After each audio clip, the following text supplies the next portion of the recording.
আসসালামু আলাইকুম রহমতুল্লাহি বারাকাতু। আশা করি আপনারা সব ভালো আছেন, আমরাও ভালো আছি আলহামদুলিল্লাহ রাব্বিল আলামিন। পাম্প থেকে বা গ্যাস স্টেশন থেকে আপনারা কেমনে তেল লইবা বা গ্যাস বা ফুয়েল বা ডিজেল কেমনে কিনবা, এটা প্রসেস সিস্টেমটা আমি আপনাদের দেখিয়ে দিই। আর যদি আপনারা ক্রেডিট কার্ড অথবা ডেবিট কার্ড থেকে আপনারা দিয়া কিনতে চান তাহলে এখানে ওই দরকার, এখানেও জায়গা আছে। এদিকে আপনার ডেবিট কার্ড, ক্রেডিট কার্ড অথবা সিটির কার্ড ঢুকাই আপনারা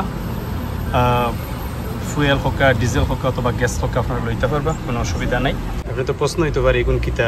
তো 87 হইল রেগুলার গাড়ির লাগি, আর 89-93 হইল আপনার 0 মাইলেজ গাড়ি, ব্র্যান্ড নিউ গাড়ি হলো লাগে, নতুন গাড়ি হলো লাগি বালা আঁকি, বুঝছেন। ওদিকে আপনার রিসিট আইব 12 বুঝছেন নানি। আর এখানেও দেখানি আমি লইছি আমার গাড়ির লাগি, ও একটা লাইনে নিয়ে ওখানেও আমি আমার গাড়ির লাগি লইছি। একটু দেখাইলাম আপনার তোরে। মেকশিওর বাংলাদেশের লাখানি কেন না, এখানেও সেলফ সার্ভিস মানে নিজে নিজে অলতা করা লাগে। বাংলাদেশের পাম্প বা গ্যাস স্টেশনও আপনার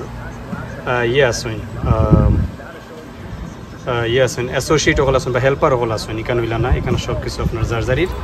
আর যদি কোনো অসুবিধা হয় তাহলে গ্যাস স্টেশনের ভিতরে বা পাম্পের ভিতরে ক্যাশিয়ার আসুন, তাহলে আপনি ইনফর্ম করতে পারবা, তাহলে জানাইতে পারবো, অথবা তার কাছ থেকে আপনি কিছু চাইলে জানতে পারবেন। তো বাইরে আপনার আওয়াজে হয়তো আমার মাত ক্লিয়ার হুনরা কি না জানি না, একটু খেয়াল করে আমার মাত শুনবা। আর আপনারা আমার ভিডিও শেয়ার করবা, সাবস্ক্রাইব করবা, এবং আপনারা আপনি তোর মতামত কমেন্ট বক্সের মাঝে জানাইবা। আল্লাহর হাওলা। আসসালামু আলাইকুম রহমতুল্লাহ।